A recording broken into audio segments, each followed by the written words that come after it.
सत्ता की शुरुआत करते हैं और सबसे पहले वो राजनीतिक खबर जिसमें सियासी मर्यादा का ब्रेक फेल ही हो गया।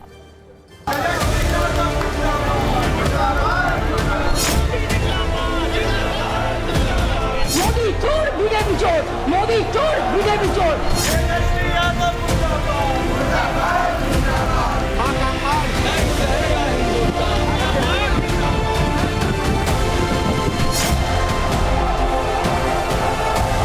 मोदी चोर, मोदी चोर, मोदी चोर, बीजेपी चोर, मोदी चोर, बीजेपी चोर।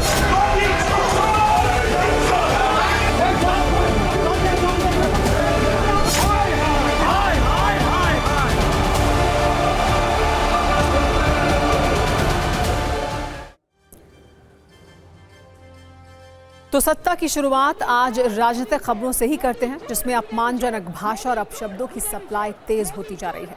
अब तक बीजेपी प्रधानमंत्री नरेंद्र मोदी को कहे गए अपशब्द से गुस्से में थी। इस अपशब्द के खिलाफ उसने आज बिहार भी बंद किया, लेकिन आज ही ममता बनर्जी ने अपशब्दों की राजनीति में अपमानजनक भाषा की एक नई खेप रिलीज कर दी। पश्चिम बंगाल विधानसभा में उन्होंने पीएम मोदी को चोर तक कह दिया। इसके बाद सदन के अंदर मामला हद से आगे निकल गया। नौबत धक्का मुक्की से मारपीट तक पहुंच गई, जिसमें एक विधायक घायल भी हो गए। इन दोनों खबरों पर हमने सत्ता का एक राजनीतिक एपिसोड तैयार किया है, लेकिन शुरुआत करते हैं पश्चिम बंगाल विधानसभा के अंदर की कुछ तस्वीरों के साथ, जो काफी चिंताजनक है और राजनीतिक सर्कल में काफी ट्रेंड भी कर रही हैं। आपके स्क्रीन पर अगली तस्वीर पश्चिम बंगाल विधानसभा की है। इस वीडियो में पश्चिम बंगाल की मुख्यमंत्री ममता बनर्जी नारेबाजी कर रही हैं। वो देश के प्रधानमंत्री नरेंद्र मोदी को विधानसभा के अंदर से चोर कह रही हैं, और ऐसा उन्होंने एक बार नहीं कहा बल्कि बार बार कहा। वो अपने स्थान पर खड़े होकर चोर चोर कहकर नारेबाजी कर रही थी और उनके विधायक उस नारे को दोहरा रहे थे। ममता बनर्जी प्रधानमंत्री नरेंद्र मोदी के लिए अपमानजनक शब्द का इस्तेमाल क्यों कर रही हैं और इस उग्र नारेबाजी के बाद क्या हुआ, उससे पहले ममता बनर्जी के उन नारों को सुनिए जो विधानसभा में उन्होंने लगाए। मोदी चोर, मोदी चोर, मोदी चोर, बीजेपी चोर, मोदी चोर, बीजेपी चोर, मोदी चोर, बीजेपी चोर। अमित शाह चोर, अमित शाह चोर, अमित शाह चोर, अमित शाह चोर, अमित शाह चोर, अमित शाह चोर, मोदी चोर, बीजेपी चोर, मोदी चोर, बीजेपी चोर। सब कोटा चोर, सब कोटा चोर, चोरेদের দল, ডাকাতদের দল। नेता अपने समर्थकों से विरोधियों के खिलाफ नारे लगवाते हैं, इसमें नया कुछ नहीं है। लेकिन विधानसभा के अंदर देश के प्रधानमंत्री के लिए चोर वाला नारा अगर एक मुख्यमंत्री लगवाए तो इसे मर्यादा का ब्रेक फेल कहा जा सकता है। वैसे ममता बनर्जी आज काफी गुस्से में थी और ये गुस्सा उन्हें बीजेपी विधायकों के हंगामे के कारण आया। दरअसल पश्चिम बंगाल विधानसभा के विशेष सत्र के तीसरे दिन आज बंगाली प्रवासियों पर हो रहे अत्याचार पर चर्चा चल रही थी। मुख्यमंत्री ममता बनर्जी प्रस्ताव पर बोल रही थी, तभी बीजेपी विधायकों ने नेता प्रतिपक्ष शुभेंदु अधिकारी को निलंबित किए जाने पर हंगामा शुरू कर दिया और सदन के वेल तक पहुंच गए। टीएमसी विधायकों ने इन्हें रोकने की कोशिश की, लेकिन वो कामयाब नहीं हुए। इस पर स्पीकर बिमान बनर्जी ने बीजेपी के चीफ व्हिप शंकर घोष को विधानसभा से निलंबित कर दिया, लेकिन शंकर घोष ने बाहर जाने से इनकार कर दिया। इस पर मार्शलों को बुलाया गया और शंकर घोष को घसीटकर सदन से बाहर निकाला गया। आप वीडियो में भी देख सकते हैं कैसे शंकर घोष को घसीट कर बाहर निकाला जा रहा है। घसीटने की इसी घटना के दौरान वो गिरकर बेहोश हो गए। इसके बाद उन्हें एम्बुलेंस से अस्पताल ले जाया गया। घोष के अलावा दो और बीजेपी विधायक अग्निमित्र पॉल और मिहिर गोस्वामी को भी सदन से निलंबित कर दिया गया। इन्हें भी सदन से बाहर निकालने का वीडियो वायरल हो रहा है। मार्शल इन विधायकों को कंधे पर उठाकर ले जा रहे हैं। इन्हीं हंगामे के बीच ममता बनर्जी का भाषण हुआ, जिसमें उन्होंने पीएम मोदी के लिए चोर वाले नारे लगाए भी और लगवाए भी। इसके अलावा उन्होंने 3 बड़ी बातें कही। टीएमसी हिंदी के खिलाफ नहीं, बीजेपी बंगाली विरोधी है। बीजेपी बंगाल को उपनिवेश बनाना चाहती है। बीजेपी ने विदेशी ताकतों के सामने भारत का सम्मान बेच दिया है। বাংলাকে অপমান করে, বাংলাকে অসম্মান করে, বাংলা ভাষাকে অপমান করে, বাংলাকে অত্যাচার করে একদিনও মনে রাখবে কোন মানুষ আগামী দিন আপনাদের ভোট দেবে না। লজ্জা করে না, লজ্জা করে না?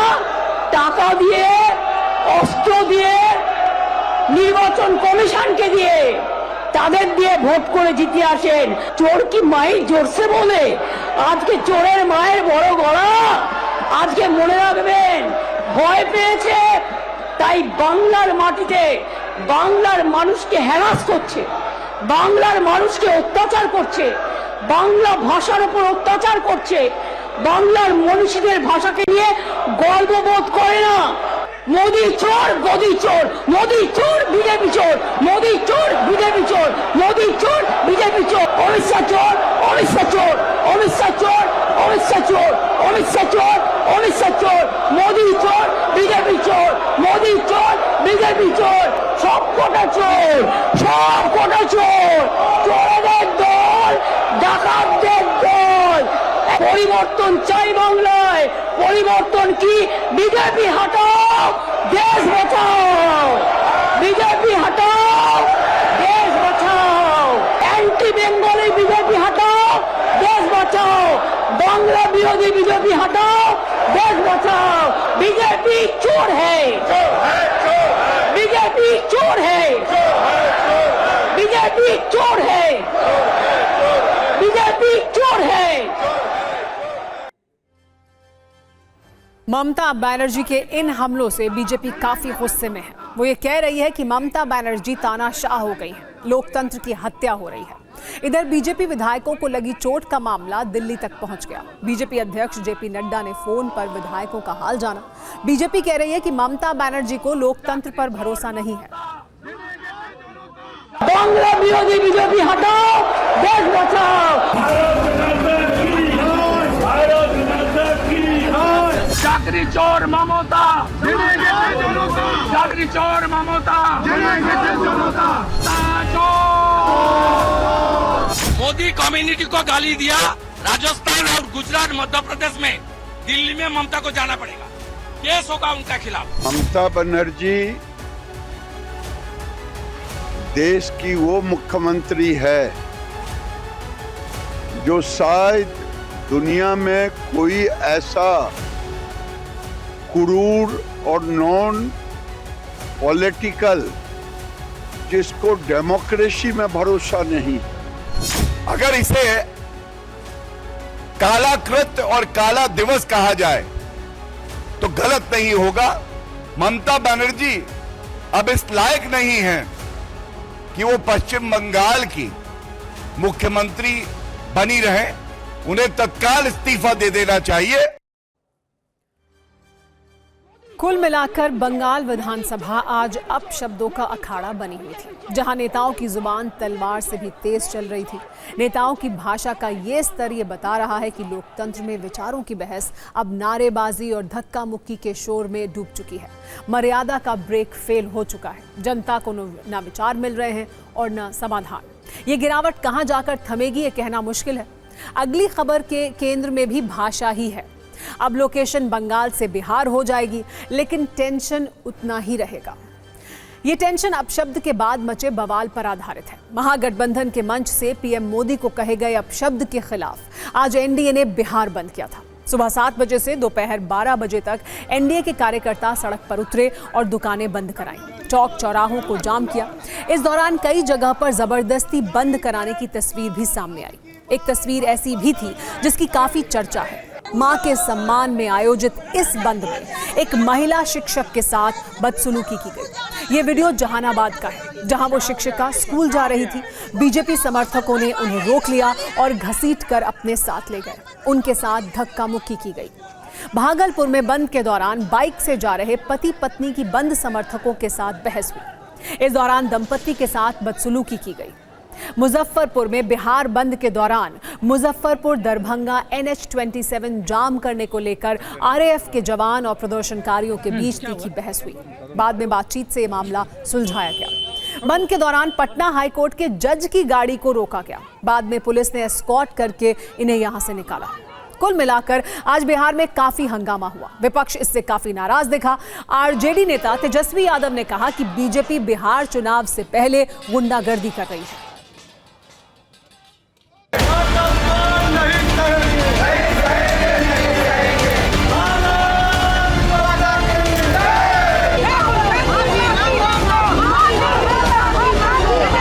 महिलाएं बड़ी संख्या में सड़कों पर हैं और महिलाएं ये कह रही हैं कि मैं भी मां हूं। जिस तरह से विपक्ष ने कहा कि चौकीदार चोर है, प्रधानमंत्री ने कहा कि मैं देश का चौकीदार हूं, विपक्ष ने कहा चौकीदार चोर है, उसी तरह से आज जब प्रधानमंत्री नरेंद्र मोदी की मां को अपशब्द कहा गया, उसके बाद से महिलाएं कह रही हैं कि मैं भी मां हूं।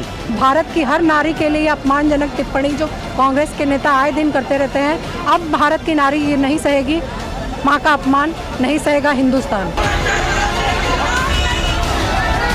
आज हम माता बहनें यही कहेंगी, मां बहन का अपमान करना राहुल गांधी और तेजस्वी यादव बंद करें।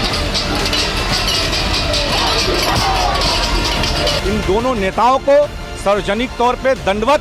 बिहार की जनता, देश की जनता से माफी मांगनी चाहिए, नहीं तो जनता इन्हें माफ कभी नहीं करेगी। मां का अपमान एक देश का अपमान है, सभी का मां है। आप जरा भी आपको शर्म नहीं है? आपको मंच से गाली दी गई है। अगर हम लोग की पार्टी का दूर का भी कार्यकर्ता ऐसा करता तो हम लोग कार्रवाई करते और क्षमा मांगते। माता और बहनें ज्यादा पीड़ा में है, इसलिए माँ बहनों ने ही बंद का आह्वान किया है और भारतीय जनता पार्टी और एनडीए सबका उसको समर्थन मिल रहा है। जो भाजपा एनडीए के द्वारा था सुपर फ्लॉप रहा। एक भी आम आदमी का समर्थन भाजपा और एनडीए को नहीं मिला, बल्कि भाजपा के लोगों ने गुंडागर्दी जो है सड़कों पे की, महिलाओं के साथ बदतमीजी की गई, टीचरों के साथ बदतमीजी की गई, एम्बुलेंसों को रोका गया, जबरन जो है आम नागरिकों को तकलीफ पहुंचाया गया। ये सारा दृश्य जो है आज बिहार बंद में सामने आया। वैसे तेजस्वी यादव भले ही ये कहें कि उनके वोटर अधिकार यात्रा से बीजेपी डरी हुई है, लेकिन उनके भाई तेज प्रताप यादव ऐसा नहीं मानते हैं। TV9 भारतवर्ष से खास बातचीत में तेज प्रताप यादव ने कहा कि वोटर अधिकार यात्रा में 16 दिन बर्बाद हुए, इससे कुछ भी फायदा नहीं होगा। बदलाव चाह रहा है कि हमारा जो पलायन है रुक जाए। 16 दिन की यात्रा, तेजस्वी यादव वोट अधिकार यात्रा, लेकिन इन चीज़ों से कुछ होना जाना है नहीं। और जिनका नाम कट गया वो नाम जोड़वा ले। वोटर अधिकार में जो वोट लिस्ट से जिनका नाम कटा, तब है ना ये लोग SIR का मुद्दा फिर इधर उधर घूमना चालू किए लोग कि नाम कट गया तो ये हो गया, नुकसान हुआ।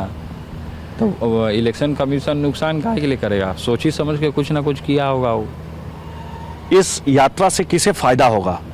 आपको क्या लगता है किसे फायदा होगा? फायदा क्या होगा? इतना दिन जो समय बर्बाद किया उससे अच्छा था कि सबका वोटर लिस्ट में नाम लोग जुड़वाते जिनका नाम कट गया था। तो इतना दिन तो समय बर्बाद ही हुआ। इतना जो भीड़ जुटा, वो भीड़ एक ही बार में जा करके अपना अपना जिला में अधिकारी से बात करके नाम अपना जुड़वाते, तो वो अलग एक माहौल होता। और सत्ता में अब वो शुभ समाचार जो आपकी जेब से जुड़ा है। ये खबर GST के उस नए अवतार की है जिसके बारे में आप सुबह से अखबारों में बहुत कुछ पढ़ चुके होंगे और खबरों में देख भी चुके होंगे। पर अब सत्ता में हम इस पर सवाल जवाब वाली एक ऐसी कुंजी खोलेंगे जिसमें सारे कंफ्यूजन खत्म करने की गारंटी है। सरकार ने GST के 2 स्लैब खत्म कर दिए हैं। इससे ज़रूरत की चीज़ों के साथ कार, बाइक से टीवी, AC तक सस्ते हो जाएंगे। कई न्यूज़ मित्र ऐसे भी होंगे जो इस दीपावली पर नई कार खरीदने की तैयारी कर रहे होंगे। लेकिन अब आपको नई कार पर GST वाली कितनी राहत मिलेगी, पहले वो समझिए। पहला सवाल, किन कारों पर अब 28 नहीं बल्कि सिर्फ 18% GST लगेगा? तो जवाब है छोटी और वो सामान्य कार जिनका इस्तेमाल मिडिल क्लास करती है, जिनकी लंबाई 4 मीटर से कम हो, पेट्रोल CNG सेगमेंट में जिसकी इंजन की 1200 सीसी तक की क्षमता हो और डीजल के सेगमेंट में जिसकी इंजन की क्षमता 1500 सीसी तक हो। वो सभी कार 18% GST के दायरे में आएंगी। वैसे कारों पर GST सिर्फ कम ही नहीं हुआ है, जबकि लग्जरी कारों और SUV पर GST बढ़ा भी है। वो कौन सी कारें हैं ये नोट कीजिएगा। जिन गाड़ियों की लंबाई 4 मीटर से ज्यादा है, जिनकी इंजन की क्षमता 1500 सीसी से अधिक है और जिनका ग्राउंड क्लियरेंस 170 मिलीमीटर से ज्यादा है, उन पर 40% का GST लगेगा। वैसे इसमें भी आपका फायदा है क्योंकि पहले ऐसी कारों पर 28% के GST के साथ 15 से 20% तक का सेस भी लगता था, जो 45 से भी ज्यादा हो जाता था। लेकिन अब ऐसी कारों पर सिर्फ 40% का जीएसटी लगेगा, कोई सेस नहीं होगा। कई न्यूज मित्रों के मन में इलेक्ट्रिक वाहनों को लेकर भी सवाल होगा कि अब ईवी पर कितना जीएसटी लगेगा, तो इसका भी जवाब आप नोट कर लीजिए। सरकार ने यह साफ कर दिया है कि ईवी कोई भी हो, जीएसटी पहले की तरह 5% ही रहेगा। इसके अलावा कोई अतिरिक्त टैक्स नहीं होगा, क्योंकि पहले यह कहा जा रहा था कि लग्जरी इलेक्ट्रिक वाहनों को 40% टैक्स स्लैब में डाला जा सकता है, जिसे सरकार ने ऐसा नहीं किया है। वैसे इस देश में बाइक चलाने वालों की संख्या भी बहुत है। कई न्यूज मित्र ऐसे होंगे जो इस दीपावली पर बाइक खरीदने की तैयारी में होंगे। उस पर कितना जीएसटी देना होगा, आइए अब वो आपको समझाते हैं। नए जीएसटी रिफॉर्म के मुताबिक बाइक पर भी जीएसटी घटाकर 28 से 18% कर दिया गया है। हालांकि इसमें भी कुछ नियम और शर्तें हैं। अगर बाइक के इंजन की क्षमता 350 सीसी तक है तो उस पर 18% जीएसटी लगेगा, लेकिन इंजन की क्षमता 350 सीसी से ज्यादा है तो उस पर 40% वाले स्लैब के हिसाब से जीएसटी लगेगा।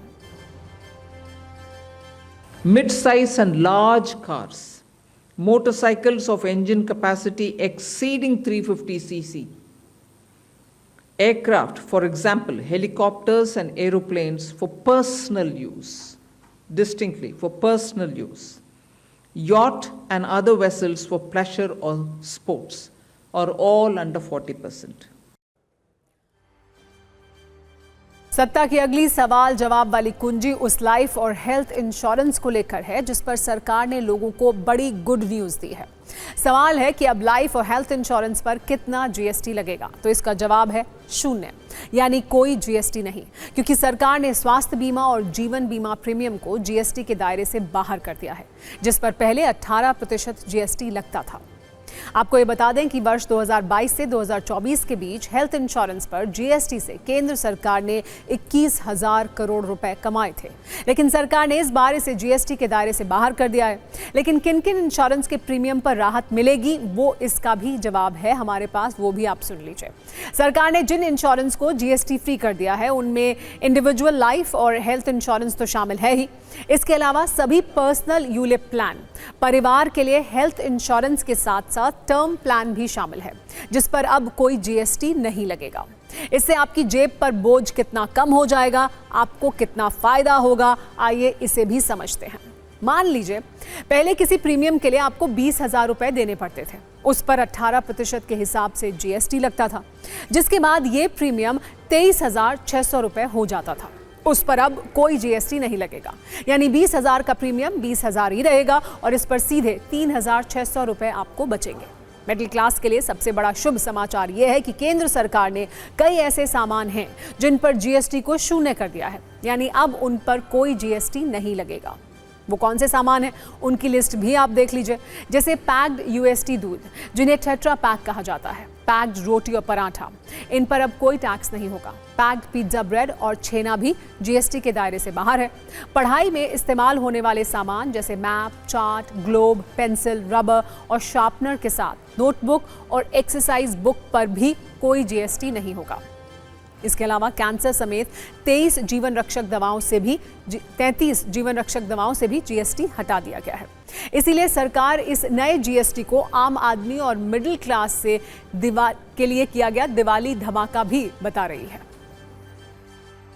साथियों, इस दिवाली में आपकी डबल दिवाली का काम मैं करने वाला हूं। इस दिवाली में आपको एक बहुत बड़ा तोहफा देशवासियों को मिलने वाला है। हम नेक्स्ट जनरेशन जीएसटी रिफॉर्म्स लेकर के आ रहे हैं। ये दिवाली के अंदर आपके लिए तोहफा बन जाएंगे। सामान्य मानवीय की जरूरतों के टैक्स भारी मात्रा में कम कर दिए जाएंगे। बहुत बड़ी सुविधा बढ़ेगी। हमारे एमएसएमई, हमारे लघु उद्यमी, इनको बहुत बड़ा लाभ मिलेगा। रोजमर्रा की चीजें बहुत सस्ती हो जाएगी और उससे इकोनॉमी को भी एक नया बल मिलने वाला है। हालांकि अब एक बहुत ज़रूरी सवाल जो हमारे मन में भी है और हमारे कई न्यूज़ मित्रों के मन में भी होगा, सरकार ने आम आदमी को राहत देने के लिए जीएसटी रिफॉर्म तो कर दिया, लेकिन क्या इस बात की गारंटी है कि इसका फ़ायदा आम लोगों तक पहुंचेगा? कहीं मिडिल क्लास के इस शुद्ध लाभ पर कंपनियां भी नजर गड़ाए तो नहीं बैठी हैं। सोशल मीडिया से घर की चर्चाओं तक ये बहस हो रही है कि सरकार ने जीएसटी घटा दिया है तो कई चीज़ों के दाम भी कम हो जाएंगे, लेकिन ऐसा ना हो। अब कंपनियां भी उन सामान के रेट्स को बढ़ा दें और पूरा फायदा आम आदमी को मिले ही ना।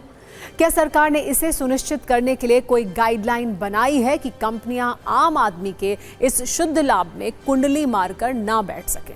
जब इसे लेकर वित्त मंत्री निर्मला सीतारमण से सवाल किया गया तो उन्होंने क्या जवाब दिया, आप वो भी सुन लीजिए। क्या तंबाकू के ऊपर और गुटखा के ऊपर कांग्रेस पार्टी चाहती है कि हम 5% में दें? मुझे समझ में नहीं आ रहा है कि कांग्रेस पार्टी उनके समय पर जीएसटी लागू करना असंभव माने, क्योंकि ट्रस्ट स्टेट केंद्र सरकार के ऊपर ट्रस्ट नहीं था। वो कॉम्पनसेट कर पाएंगे, कुछ अश्योरेंस दे पाएंगे, इन सभी विषयों के ऊपर यूपीए सरकार के ऊपर स्टेट गवर्नमेंट्स भरोसा नहीं किया, इसीलिए वो लागू कर नहीं पाए। हम मोदी जी के नेतृत्व में लागू भी किया और सेकेंड जनरेशन रिफॉर्म्स भी कर रहे हैं, जिससे जनता को राहत मिले उनका डे टू डे आइटम्स के ऊपर, और एमएसएमई और लेबर इंटेंसिव यूनिट्स को भी राहत मिले, जिससे वो ईसी कंप्लायंस भी होगा, रेट भी कम होगा। सत्ता में आगे बढ़ते हैं यूपी से आए एक ऐसे वीडियो के साथ जिसमें कई सवाल हैं। सवाल यह है कि किसी भी शहर को सुरक्षित रखने की जिम्मेदारी किसके पास होती है?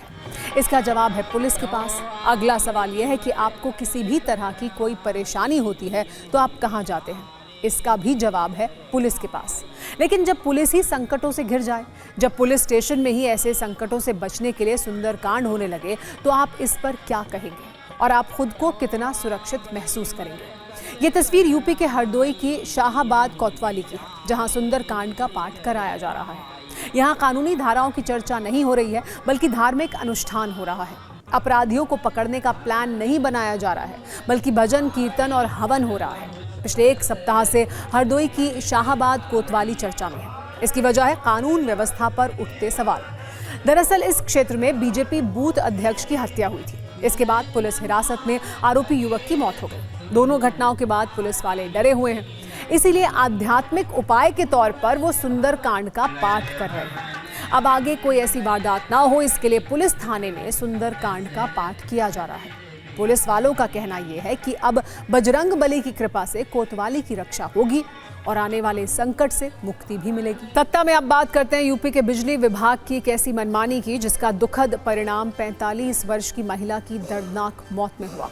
यह खबर यूपी सोनभद्र की जरूर है, लेकिन चिंता पूरे प्रदेश की है, क्योंकि यूपी में बिजली विभाग के अधिकारी आम लोगों को तो छोड़िए, बड़े बड़े मंत्रियों और विधायकों की भी नहीं सुनते हैं। ऐसा लगता है कि हाई वोल्टेज पावर से उनकी मानवता मर चुकी है। इसका लेटेस्ट उदाहरण सोनभद्र में देखने को मिला, जहां एक महिला की करंट लगने से मौत हो गई।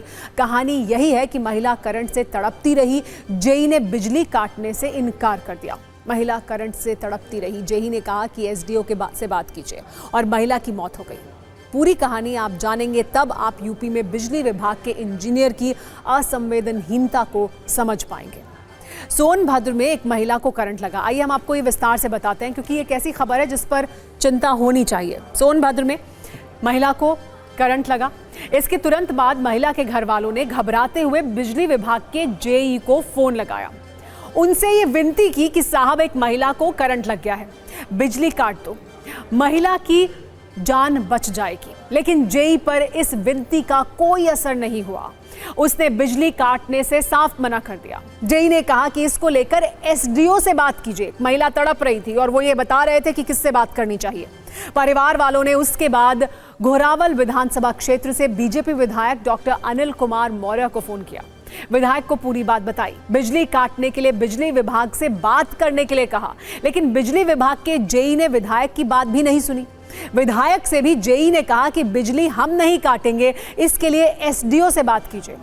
इसके बाद करंट से महिला की दर्दनाक मौत हो गई। हेलो, नमस्ते। यहाँ सुकृत में कौन जेई है? नहीं, कोई गुप्ता है? आज उसको हट जाना चाहिए। आज नहीं हटेगा तो फिर हम आएंगे वहाँ पे। मैं सुकृत में हूँ।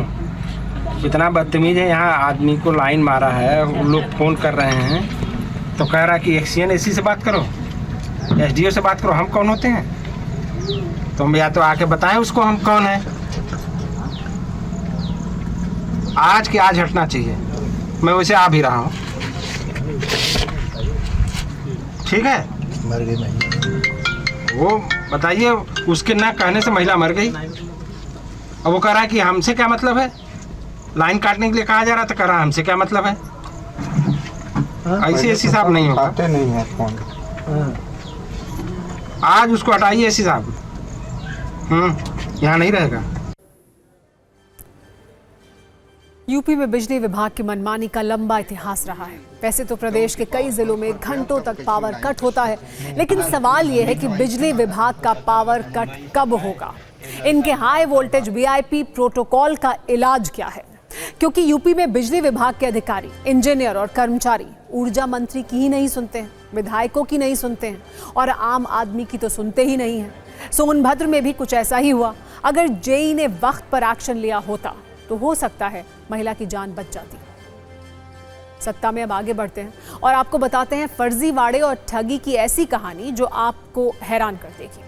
सोचिए, कोई व्यक्ति सरकारी बैठकों में हिस्सा ले रहा हो, किसी अधिकारी की तरह कर्मचारियों को आदेश भी दे रहा हो, अपना रुतबा दिखाने के लिए गाड़ियों का काफिला लेकर निकलता हो। यानी ये समझे कि एक बड़े सरकारी वाला पूरा प्रोटोकॉल लेता हो, लेकिन हकीकत में वो अधिकारी नहीं बल्कि एक ठग हो। सुनने में ये कहानी फिल्मी लग सकती है, लेकिन लखनऊ से गिरफ्तार फर्जी आईएएस सौरभ त्रिपाठी की असली कहानी यही है। इसकी शुरुआत होती है लखनऊ के कारगिल शहीद पार्क से, जहां पुलिसकर्मी गाड़ियों की रूटीन चेकिंग कर रहे थे। इस चेकिंग के दौरान एक गाड़ी को शक के आधार पर रोका गया।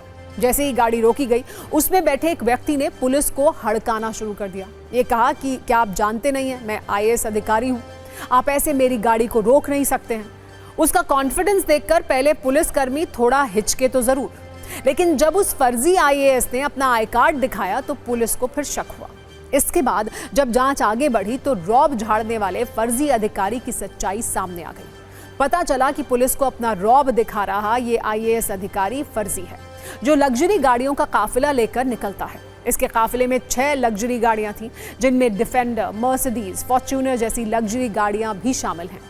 इनमें से कुछ गाड़ियों पर भारत सरकार लिखा था तो कुछ पर उत्तर प्रदेश सरकार। गाड़ियों पर संयुक्त सचिव भारत सरकार का बोर्ड भी लगा रखा था।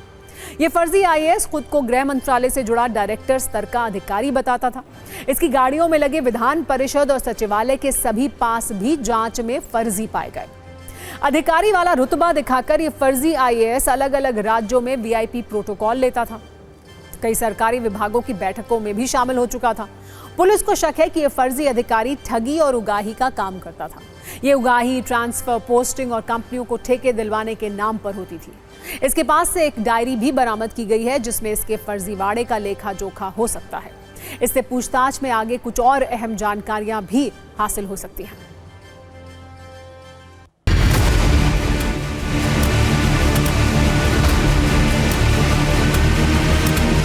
लखनऊ के पुलिस लाइन में इस वक्त आप मेरे पीछे लग्जरी गाड़ियों का एक काफिला देखेंगे। ये डिफेंडर गाड़ी है जिसकी कीमत 1 करोड़ रुपए से ज़्यादा है और इसके ऊपर स्टिकर जो लगा हुआ है वो विधान परिषद का स्टिकर लगा हुआ है बाकायदा। यहाँ पर आप देखेंगे, यहाँ पर आपको एक मर्सिडीज खड़ी दिखाई देगी। नंबर इसका भी आप देखिए, वीआईपी नंबर प्लेट इस पर है, सीरीज वाले नंबर प्लेट हैं। और उसके बाद आप देखेंगे यहाँ पर विधान परिषद का स्टिकर, फॉर्च्यूनर आपको टोयोटा की दिखाई देगी और इस पर भी उत्तर प्रदेश सचिवालय का स्टिकर लगा हुआ है, गवर्नमेंट ऑफ इंडिया, भारत सरकार, इस पर आप लिखा हुआ देख सकते हैं। और उसके अलावा संयुक्त सचिव ये खुद को बताते थे। इस गाड़ी के सामने आप देख सकते हैं कि बाकायदा एक प्लेट लगा हुआ है, उसके ऊपर संयुक्त सचिव भारत सरकार का, लाल बत्ती भी ऊपर लगी हुई है। और ये तमाम गाड़ियाँ जो थी पायलट में चलती थी और स्कॉट में चलती थी। और ये सत्ता में अब हर उस माता पिता के लिए एक जरूरी अपडेट जो बच्चों की उच्च शिक्षा के लिए बेस्ट एजुकेशन इंस्टीट्यूट की तलाश कर रहे हैं। शिक्षा मंत्रालय ने एजुकेशन इंस्टीट्यूट की NIRF रैंकिंग जारी कर दी है, जिसे आप नोट भी कर लीजिए। नेशनल इंस्टीट्यूट रैंकिंग फ्रेमवर्क की ओवरऑल कैटेगरी में IIT मद्रास को पहला स्थान मिला है। IIT मद्रास ने लगातार 7वें वर्ष में ये उपलब्धि हासिल की है।